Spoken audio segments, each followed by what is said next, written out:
Chip Shop. And last week's number 1 down to number 2, Underworld from Ultimate. Britain's number 1.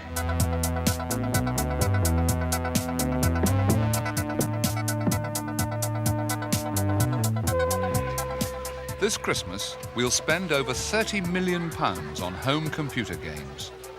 This highly competitive business is flooded with thousands of software fantasies. This is the story of 2 companies, both searching for the magic ingredient which will make their game a Christmas hit.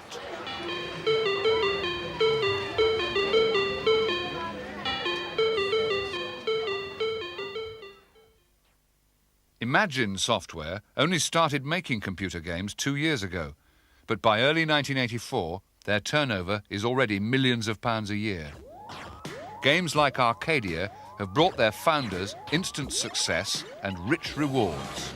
Publicity and image have become as important a part of the business as the games. With money to spend, they can indulge in the kind of pleasures which are beyond the dreams of most their age, TT bike teams and big houses.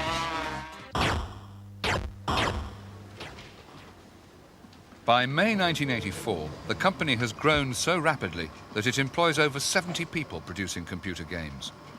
Now established with expensive offices in the centre of Liverpool, Imagine's plan for a Christmas winner is based on a radically different product, the Mega Game. Do you know where Bill is? David Ward started Ocean Software a year ago in Manchester. He acts as a software publisher, attracting games from programmers across the country. We load him up, and he's also sent his new game as well to have a look at, which is called Castle Capers. What do you think of this, guys? He employs a handful of his own programmers to write games in-house and to help judge the freelance ideas. I mean, I think maybe not the graphics. The animation isn't Commodore standard anymore, is it? It's not state-of-the-art. Well, the order didn't go out till Tuesday, so you should be receiving it any time at the moment.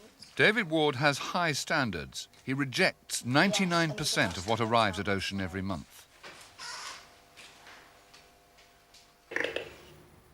16-year-old Jonathan Smith has just walked in with Pud Pud, a game that he wrote at home. The Weird World. What's the object of the game, Jonathan? Sales director Paul Finnegan helps to assess the merits of Pud Pud and of its young author. It's about a town life goes. You have to collect 10 puddings. How long did it take to write this from the About beginning? 7 weeks. 7 weeks? And how long have you been programming? About a year. About a year. Ward likes Pud Pud so much that he pays Jonathan £1,000 for it and gives him a job at Ocean. But he knows that it's not the Christmas hit that he's searching for. Now, what we're coming up to is the most important selling period for us. As the software industry has become more seasonal in line with an entertainment industry, we're looking at the period between the beginning of September and the end of January as being maybe 70% of the year's sales.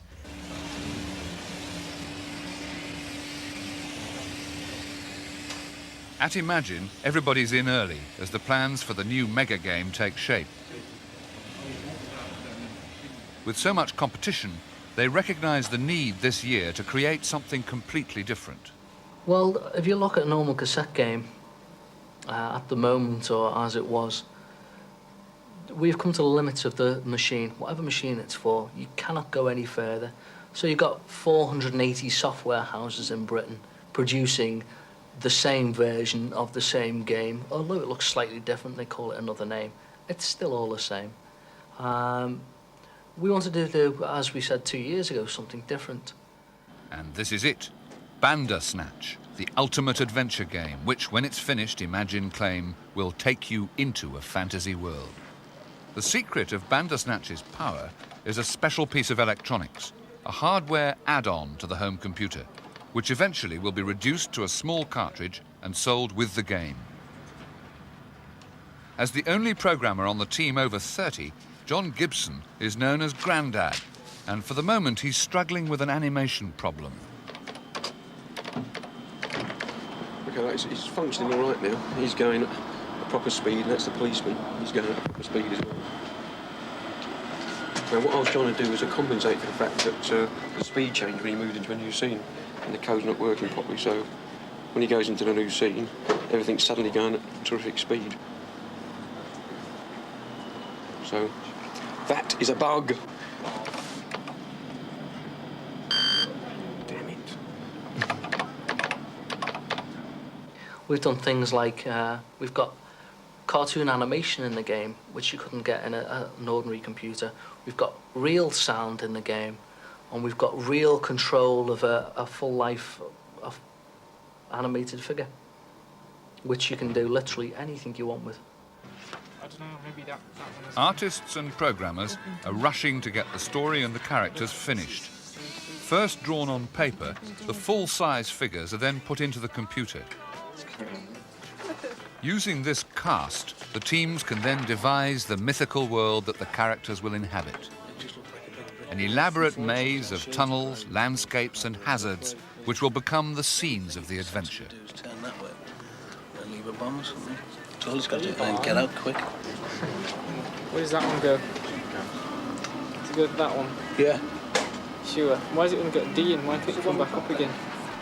If you can come up to it, but you can't go up any further because that's it. It's only got one But left. Bandersnatch is beginning to drain Imagine's ample resources. Programmers have been pulled off other games, and the company must gamble a huge sum on producing the hardware add-on. The investment we have to make is approximately £2 million. To find that money, which is more than twice last year's profits, the directors have been working all night on a company plan.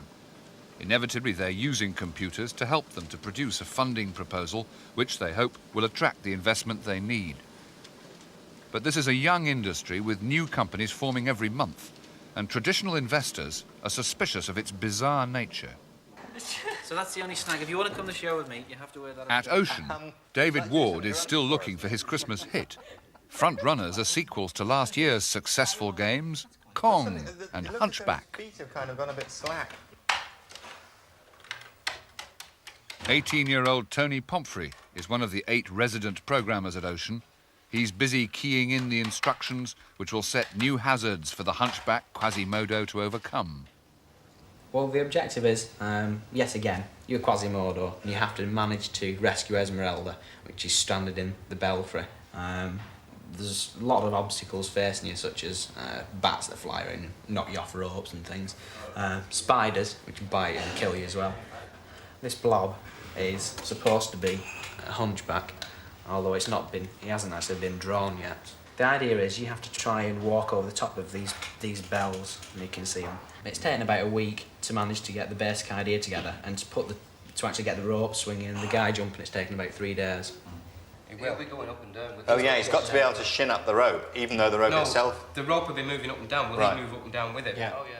A few days later, the team meets under David Ward's watchful eye to work out how Hunchback 2 can improve on Hunchback 1. Different ways of achieving a good result needs to be progressively more difficult, even if you've played it once before. And also, by trying to attain points that way, it would make it more difficult to complete the screen. Yeah. While the storyboard is finished, there are still some intriguing items for the youthful design team to wrestle with. A real-time game. Yeah.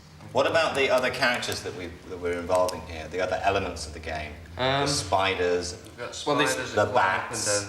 We've got a caterpillar here. I think What on earth is this thing here? Kicking that, not using caterpillar. I don't like the idea of a caterpillar. No. Besides, it doesn't fit in with the... What's it doing up a belfry? Yeah, what's it doing in a belfry? Yeah, we got spiders and we've got rats. Dreaming up computer fantasies is nothing if not a serious occupation. Bats in this screen as well.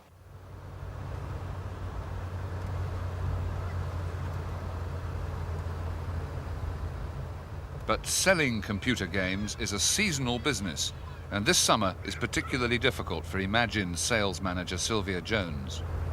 It's never been as slow as it is now. Never. It wasn't like this time last year. It slowed down dramatically in the last 3 months. Not just for Imagine, for everybody. Probably because there are a lot more software houses now producing goods than there were this time last year.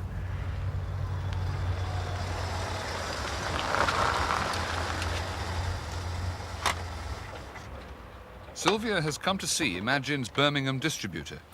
He wants to discuss the slow-selling old games, But Sylvia would rather interest him in the Bandersnatch mega game. Morning, Sylvia. Morning. Good to see you again. But she has a problem in introducing the idea to managing director Chris Hedges. He's looking at new games every week, but since the mega game isn't finished, she has nothing to show him, and she hasn't even seen it herself. When are we going to see it, Sylvia, Bandersnatcher? Probably about 4 weeks. How are we seeing it? You're going to send us samples? We're going to give you a preview. We probably will send you a sample as well, but we'll give you a preview. It's yet to be decided. So it's 4 weeks away, preview. The preview When's is, launch? Yes. Well, I'd say the end of July. Really? Yes. If we can do it sooner, we will do. So you're looking at 6 weeks to launch? Yeah. Yeah? Have you got any details of the Well, I A, can the tell product, and B, the launch programme? No details of the launch programme. They will follow, though. They're not decided yet. I can tell you that there's 25, possibly 30 items in the box. That sounds complicated. It isn't really. No? It's going on 48K, but there will be a piece of hardware to come with it, which increases the power of the computer. But Hedges is becoming increasingly concerned that all these extra features will push the cost way beyond the average game price of £6. I can see what you're doing. I mean, have you got any price points for it yet? It's Approximately? going to retail at about £40, $39.95. Every time I speak to you, it goes It up. goes up, yes, I know. You'll get used to it, though. £40. But that's got to be something extraordinary, Sylvia, Oh, it to sell certainly at is. that price. It is totally different from anything you've ever seen before. I mean, it really isn't just software, it's, No. it's software stroke hardware. There's also music tape which goes with the game, and we're thinking now of having an LP made of the music. That's a separate idea altogether, to go out after the game. We're going to have a voiceover, probably a famous name voiceover, on the music for the tape, the computer game itself. Well, I mean, obviously we've just got to wait and see, haven't we? Yeah. It's now, you've now taken the product, in my mind, beyond sort of understanding until I've seen it. Back in Liverpool, the Imagine directors have a problem. The release of the game has been delayed, so instead they must produce new press handouts with more hard information. I've been speaking to the media, and we've hyped them up so much that unless we actually deliver some goods to them soon, it's going to come off the boil. Yep. And this is a way of delivering some meat to them, what we want in our time, so we keep them on the boil until the release. Because otherwise, they're just going to forget about us soon, because they're just going to get fed up. Because they've had enough hype without substance, now they've got to have some substance. What's more, financial director Ian Hetherington has not raised his £2 million, and sales are so bad that the company is having difficulty paying its suppliers. Their cassette duplicator is waiting for £50,000 that Imagine owes him. We get it back from the printer Monday, and the release goes out to the press a week Tuesday. Okay, so that's the current timing. In fact, I don't know why I've gone to so many visuals, because there's so little you can actually do with this. Well, because I've been waiting for this meeting for so long, I've had to get the studio going on some things. Use Roger Dean's artwork. They need money urgently. Even the Bandersnatch box will require expensive colour printing. To Lucy, or if it's printed on the inside, you know, it's not going to get lost. Inside Send it in. It's not the call he's been waiting for, and the financial crisis is worsening by the hour. That's it then, Mike. Okay. Right, so that's that one then. No, can I just make a point? We don't do anything, right? I mean, we don't place any orders without my say-so. Oh, no, that's dead easy. Anywhere. But I can't stress this too greatly. We must not commit to any expense at all. Okay. But the problem of money that the company has already spent remains, as does this anxious supplier. But what has led to this crisis in their fortunes? Everyone in the industry claims that a substantial loss of income is caused by the selling of pirate cassettes. But how large a threat is professional counterfeiting, or even schoolboy copying? And how do you recognise the genuine from the fake, or know when it's being sold? Oh, I get your Christmas cards, Miss B. Pass it back. Let's go with it. Got some Christmas cards here. 12, 50 pence packet. Street markets are thought to be a good place to look. We took David Ward of Ocean to a market outside Manchester. And indeed we did find illegal music cassettes being sold for £2 each, like this copy of Frankie Goes to Hollywood's latest release, with its crude black and white photocopy of the label. But from the evidence of a police raid earlier in the year, David Ward is convinced that there is also much more professional counterfeiting of computer games, something which may cost Ocean £100,000 in sales over the year.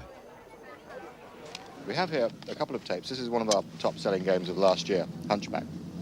And we can see here that we've got... This is a commercially pirated copy as opposed to something that somebody's made at home. These people have gone to the business of reprinting coloured inlay cards, which is quite expensive to set up. So they would obviously have had to have done several thousand to make it worth their while. The difference, I suppose, to the average chap in the street wouldn't be that obvious.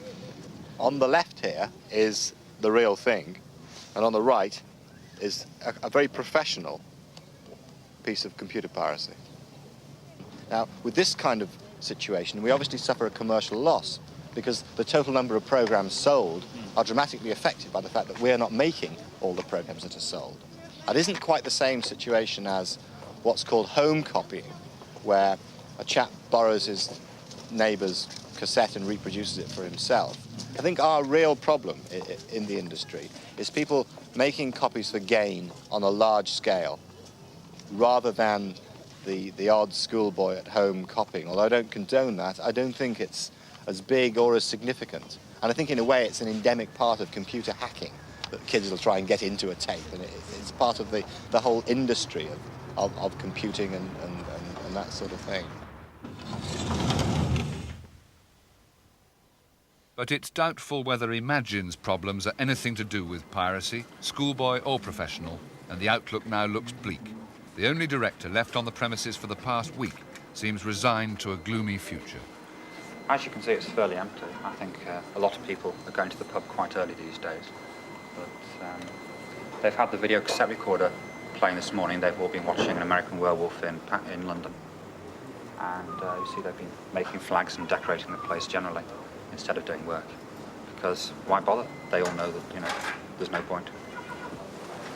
No one will supply us with anything, so we've got no cassettes to sell. So the company's come to a full stop. This company cannot continue trading for another week unless there's a cash injection of, I would say, it needs next week about £500,000. But events take place faster than Everest predicts. Within hours, he's resigned. And when some of the staff come back from lunch, there's an unexpected welcome. We'll leave the room, please. Why? Can you tell me You all get off that, please, Michael? You will not. You will let go, please, Michael. Can you tell us what's happening? You will get your foot off the door, please. Thank you.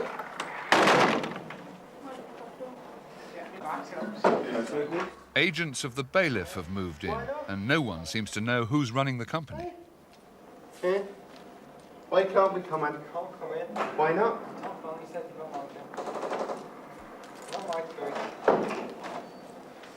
You can't get in. Why not? Because they're not allowing you in. Who isn't? They're not. David? I've got my checkbook and everything in there. I've got an alternative. Just get that for me. I've got an alternative jacket. Well, will you get that for me? Why not? It's not to do, mate. Look, can't you read? It says no entry, please. You get my bag then? Oh my God, it's all going to be repossessed, you know.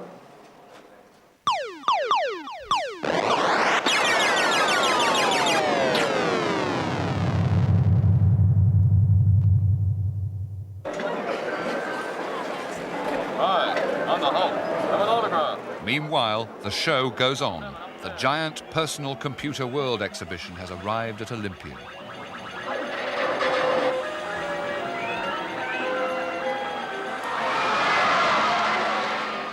The event is frantic with activity. Every hardware and software manufacturer is anxious to be seen and to sell.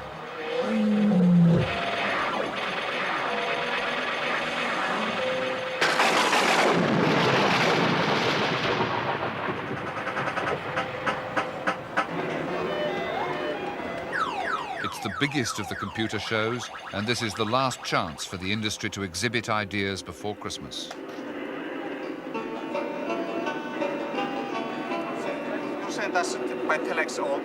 David Ward is busy with some foreign buyers. The first order, then we'll work out some easier way. And the new Hunchback is here too. In 2 months' time, it'll be launched onto its discerning young clients. And enough of the game has now been written for a sneak preview at Ocean's stand.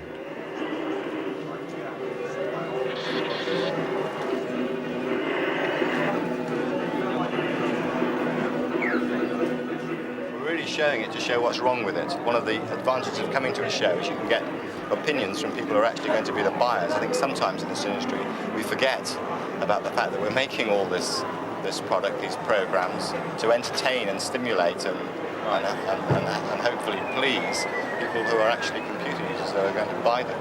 So from this we can see the reaction. The first reaction is that the characters are not good. The figure of Hunchback himself has not been well received, possibly because he looks as though he's a kind of, I don't know, a pterodactyl with a green blob on his back. But he will be improved from that. And in fact, the graphics can be put in at the last minute because essentially you work out the algorithms of the game show, and then the graphics will be put in later. Showing individual customers their new idea is one thing, but the big distributors need convincing of the game's value. Webster's warehouse near Guildford is one of the biggest. It ships over 100,000 cassettes every week to 1,400 major high street stores around the country. What Webster's choose to stock is critical. Every month, they accept 100 new games, but they reject 500. It's the 1st of November. There are only weeks before the Christmas selling season begins. Ocean's sales director, Paul Finnegan, has come to Webster's to demonstrate to their buyer an almost finished version of the game. Basically, this is where left off from the original Hunchback, the final screen, which we never used. So we decided to start the game off with this one. How many screens actually will you show us? Well, there's 5 screens, just to give you an idea of the graphics and the playability area. Okay. So when you think you will be able to launch the Spectrum version? Well, the release date is November the 15th. Right. But this year, the game itself isn't enough. Webster's also want to know what kind of advertising and marketing plans Ocean have for the launch of Hunchback 2. An advertising schedule, about the release schedule, and some idea of the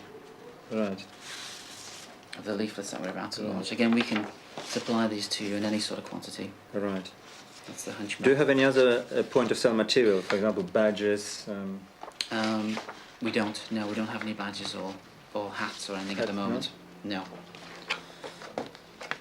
That's a poster with the both games on. Yeah, if he's convinced, the buyer will place an order a week before the launch. The same evening, at a school near Manchester, one class has stayed behind to give Hunchback his sternest test yet. You're supposed to be one there, not down there. Should be You have to jump off the edge. Go on, jump off the edge. No, that edge. Go on, this Jump end. right, alright, and jump off that edge. Just at the beginning, only got 2. One more bell to do. What's going to happen is... Tony Pomfrey has brought the almost finished version for the computer club to cast a critical eye over. Their verdict may still bring last-minute changes to the design. I think it's very good. It's pretty good graphics. I like the way it rolls up and down on the screen. Yeah. It was a good idea, that's quite nice as well. The way it's planned out is very structured, and I like the graphics. I think it's a good game altogether. I like the idea where the man goes up and down there. It's bells and There's this little monster. We have to go on. Little bats. Quite good. Looks a bit funny. I like the hunchback. I like the bats. I find it quite difficult to get over the bat on the first one. Well, it's challenging. That's the kind of thing sort of I look in a game. A challenge, not too hard and not too easy. And I think this would sort of fit the bill. So the experts seem happy with the design, but will they buy it? If I had the money. A week later, the distributor decides to invest in Hunchback 2, with an initial order for 2,700 copies. But it takes Ocean another 10 days to prepare for mastering the magnetic tape. On November the 23rd, the duplication process begins. In just a few hours, the first 5,000 copies are made. At a wholesale price of £2.50, these finished cassettes at 50p each are the dearest part. About 40p pays for programming, which leaves about £1.50 for marketing, distribution, and a healthy profit. We will ship first week probably 20,000 units. We will hope to get at least one major repeat before Christmas and one major repeat just afterwards, in that period when people who got a computer for Christmas are looking for software to play on it. Chip Shop! Yep, this week's Software Games Top 10 as compiled. As the shopping bonanza gets underway for Christmas in the first week of December, Hunchback has only just reached the high street. From US Gold, at 9 up from 12, Danger Mouse from Creative Sparks, and at 8 up from 11, Beachhead from US Gold. And there are 200 other new games released this Christmas fighting for attention.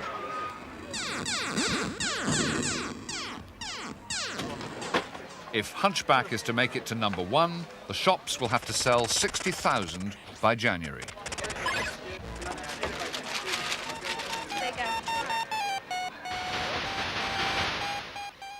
Although it's not had time to get into the charts yet, so far 30,000 copies have gone out to the wholesalers and it's selling well. But in a business that's seen spectacular growth and failure, David Ward has realised what the key to success is. This industry has grown from being a cottage industry to being a major supplier in the high street, and it requires all the skills of business that being a supplier to high street stores requires, whether you're supplying them with radios or toothpaste or cornflakes or whatever. This industry makes money out of top 10 hits, just like the pop single record industry. And imagine, they had the image of the pop record industry, but not the business skills to survive. But the name will. David Ward bought it from the liquidator, and he now employs Grandad and others from the team writing games for Ocean.